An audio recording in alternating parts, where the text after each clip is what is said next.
Hello everyone, कैसे हैं आप लोग। तो आई होप कि आप लोग मस्त होंगे और स्वस्थ होंगे। तो साथियों, मैं आपके लिए लेके आया हूँ क्लास ट्वेल्थ जीव विज्ञान का अंतर वाला प्रश्न। क्लास ट्वेल्थ जीव विज्ञान, अगर आप बायोलॉजी से हैं और हिंदी मीडियम है तो आपके लिए लेके आए हैं बहुत ही शानदार क्वेश्चन अंतर वाला। यहाँ से आपको 2 अंक दे करके जाएगा, ठीक ना। आप किसी भी बोर्ड से हैं, ये प्रश्न आपको टकराएगा ही टकराएगा। इसमें देखिए कितना अच्छा क्वेश्चन है। देखिए, सक्रिय प्रतिरक्षा तंत्र और निष्क्रिय प्रतिरक्षा तंत्र। जी हाँ, सक्रिय प्रतिरक्षा तंत्र और निष्क्रिय प्रतिरक्षा तंत्र में मैं आपको आज बताने वाला हूं अंतर। और मैं यहाँ से आपको 2 से 4 अंतर बताऊंगा, ठीक ना। 4 अंतर बताऊंगा जो कि आपके बोर्ड एग्जाम से लड़ ही जाएगा, ठीक ना। तो चलिए हम आपको वीडियो स्टार्ट करते हैं। अगर वीडियो समझ में आएगा तो आप हमारे चैनल को एक सब्सक्राइब जरूर कीजिएगा, अन्यथा एक वीडियो को लाइक कर दीजिएगा। तो चलिए हम बिना समय गवाए वीडियो को स्टार्ट करते हैं। आपसे पूछेगा कि सक्रिय प्रतिरक्षा तंत्र, ठीक ना, सक्रिय प्रतिरक्षा तंत्र और निष्क्रिय प्रतिरक्षा तंत्र में अंतर लिखिए या अंतर स्पष्ट करें, ठीक ना। तो आपको किस हिसाब से लिखना है ये देखिए, हम जो लेकर के लाए हैं आपके लिए, हाथ से लिख करके लाए हैं पीपीटी। तो आपको बिल्कुल भी टेंशन नहीं लेना है, आप सिर्फ इस वीडियो को पूरा देखिए। समझाने का मेरा टेक्निक है, ठीक ना। और मैं आपको पूरा भरोसा दिलाता हूँ कि आप ऐसे अगर लिख के आइएगा बोर्ड में तो आपको पूरा 2 अंक मिलेगा, ठीक ना। क्योंकि अंतर वाला क्वेश्चन से आपको 5 अंक नहीं मिलेगा, आपको अंतर वाला क्वेश्चन से केवल 2 अंक मिलेगा, ठीक ना। ये कभी भी 5 अंक में नहीं पूछता है, ठीक ना। चलिए हम वीडियो स्टार्ट करते हैं। देखिए, सबसे पहले क्या है सक्रिय प्रतिरक्षा तंत्र, उसके बाद क्या है निष्क्रिय प्रतिरक्षा तंत्र। देखिए, सक्रिय प्रतिरक्षा तंत्र में क्या है कि यह शरीर के टीकाकरण या विशिष्ट क्रिया विशिष्ट रोगाणु द्वारा संपर्क संपर्क में आने से होता है।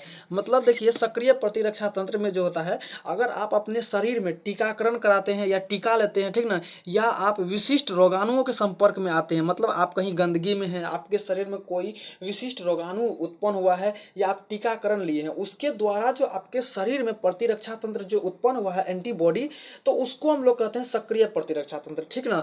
और देखिए, निष्क्रिय प्रतिरक्षा तंत्र क्या होता है कि यह हमारे शरीर में पहले से ही उत्पन्न होता है। मतलब आपके शरीर में जो प्रतिरक्षा तंत्र माँ के द्वारा आपके शरीर में उत्पन्न होता है, तो उसको हम लोग निष्क्रिय प्रतिरक्षा तंत्र कहते हैं। तो आप सब समझ गए होंगे कि सक्रिय प्रतिरक्षा तंत्र और निष्क्रिय प्रतिरक्षा तंत्र में क्या अंतर है। मतलब देखिए, सक्रिय प्रतिरक्षा तंत्र मतलब वैसा प्रतिरक्षा तंत्र, ठीक ना, वैसा प्रतिरक्षा तंत्र जिसका उत्पन्न हम किसी टीकाकरण द्वारा या विशिष्ट रोगाणुओं के संपर्क में आने से होता है, उसको हम लोग सक्रिय प्रतिरक्षा तंत्र कहते हैं। मतलब आप कोई टीकाकरण कराए और आपके शरीर में प्रतिरक्षा तंत्र उत्पन्न हो गया, तो उसको हम लोग सक्रिय प्रतिरक्षा तंत्र कहते हैं, ठीक ना। और निष्क्रिय प्रतिरक्षा तंत्र जो हमारे शरीर में पहले से उत्पन्न होता है, ठीक ना, उसको निष्क्रिय प्रतिरक्षा तंत्र कहते हैं। अब देखिए, सक्रिय प्रतिरक्षा तंत्र में क्या है, यह शरीर में यह संपूर्ण जीवन काल भर कार्य करता है। मतलब सक्रिय प्रतिरक्षा तंत्र आपके पूरे जीवन भर कार्य करता है, जबकि निष्क्रिय प्रतिरक्षा तंत्र निश्चित समय तक के लिए ही कार्य करता है, ठीक ना। और अगले देखिए क्या है, देखिए, सक्रिय प्रतिरक्षा तंत्र यह स्मृति युक्त होता है, जबकि निष्क्रिय प्रतिरक्षा तंत्र स्मृतिहीन होता है, ठीक ना। और देखिए, सक्रिय प्रतिरक्षा तंत्र यह माता से मतलब माँ से बच्चों में प्राप्त नहीं होता। हम आपको बताएं ना कि मतलब सक्रिय प्रतिरक्षा तंत्र आपको अपने मादा से बच्चों में प्राप्त नहीं होता। ये आपको कोई भी, जैसे आप रोगाणु के संपर्क में आ गए, अगर आप टीकाकरण करा लिए, आप में कोई शरीर में वायरस उत्पन्न हो गया, तो उसके प्रति जो आपके शरीर में प्रतिजन मतलब प्रतिरक्षा तंत्र बनेगा, तो उसको हम लोग सक्रिय प्रतिरक्षा तंत्र कहते हैं, ठीक ना। ये आपको माता से प्राप्त नहीं होगा, ठीक ना, जबकि निष्क्रिय प्रतिरक्षा तंत्र आपके माता से प्राप्त होता है। तभी तो यह प्रतिरक्षा तंत्र वैसा प्रतिरक्षा तंत्र जो हमें अपने माताओं के द्वारा प्राप्त होता है जीवन काल मतलब गर्भावस्था के समय में, वैसे प्रतिरक्षा तंत्र को हम लोग निष्क्रिय प्रतिरक्षा तंत्र कहते हैं, ठीक ना। तो आपको ये भी पता हो गया कि सक्रिय प्रतिरक्षा तंत्र और निष्क्रिय प्रतिरक्षा तंत्र किसे कहते हैं, ठीक ना। देखिए, यह माता से बच्चों में अपरा के द्वारा प्राप्त होता है, हम आपको पहले बता दिए। तो देखिए, हम एक बार फिर से आपको बताते हैं, ठीक ना, आपके पूरे दिमाग में घुसा करके ही जाएंगे, ठीक ना। अगर आपको लग रहा है कि अगर हम थोड़ा सा भी मेहनत कर रहे हैं आपके लिए, तो आप लोग इस वीडियो को एक लाइक जरूर कर दीजिएगा, क्योंकि ठीक ना। देखिए, सक्रिय प्रतिरक्षा तंत्र और निष्क्रिय प्रतिरक्षा तंत्र आपको पूरा याद हो जाएगा। आज के बाद आप कभी सक्रिय प्रतिरक्षा तंत्र और निष्क्रिय प्रतिरक्षा तंत्र के बारे में नहीं सोचेंगे। सक्रिय प्रतिरक्षा तंत्र देखिए, यह शरीर में टीकाकरण या विशिष्ट रोगाणुओं के संपर्क में आने से होता है, ठीक।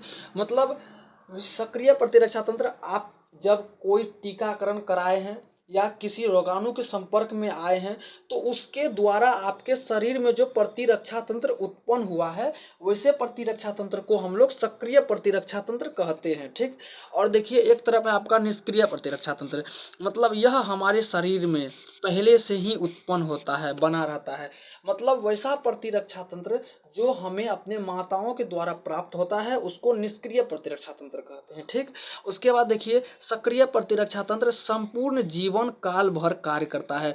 मतलब जो भी सक्रिय प्रतिरक्षा तंत्र है आपके जो टीकाकरण के संपर्क में आया है या विशिष्ट रोगाणुओं के संपर्क से जो आपके शरीर में प्रतिरक्षा तंत्र उत्पन्न हुआ है, वो आपके शरीर में पूरे जीवन काल भर कार्य करता है जब तक आपकी मृत्यु न हो जाए। ठीक ना।